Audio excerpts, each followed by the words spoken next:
Do my weird shit first. Do my weird shit first. Don't know my leg. What am I saying this time? I love you, leg. I love you, leg. I love your arm.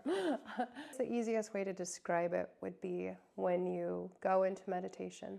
And it's this moment where you're able to set aside who you think you are, all the circumstances of your life, everything that's plaguing you, that's causing your thoughts to run wild, your emotions to be crazy, that everything that feels like it's acting upon you, and it moves outside of yourself. And you get to be in this moment where it feels empty, and that's why I use the word void, because it's almost a state of freedom. So in the beginning, when I started practicing, I would come and sit, and I'd have so much going on.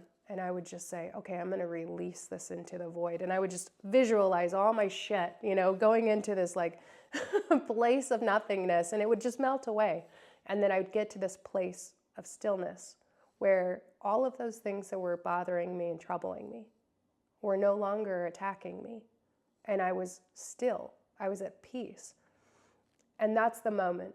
That's the moment when you get to connect with who you truly are.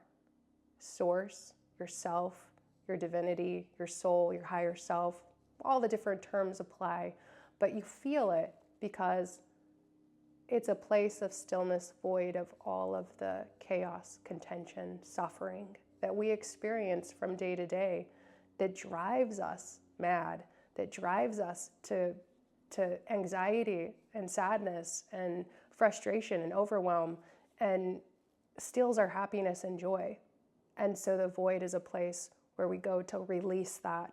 I have a couple videos online that it's like your dirty glass. Your body is like this glass, and it's full of dirty water. When you start the meditation practice, it's like pouring fresh water until all of that sludge is gone, until all that dirt is gone, and it becomes clear.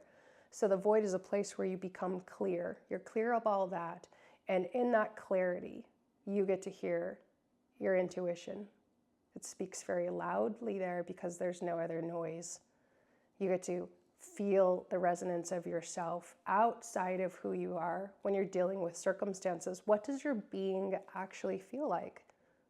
That's really profound to feel. I use a lot of terminology like the void or your God self or being self-sourced.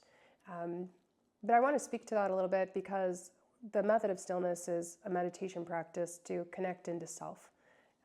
It doesn't override any religious belief systems you have or don't want to have. Your story. I do read my comments, and if you have something you want to share with me, I'd be happy to read it. And yeah, like and subscribe. Let me know if there's anything I could help you with. Like and subscribe below. Will you subscribe to me?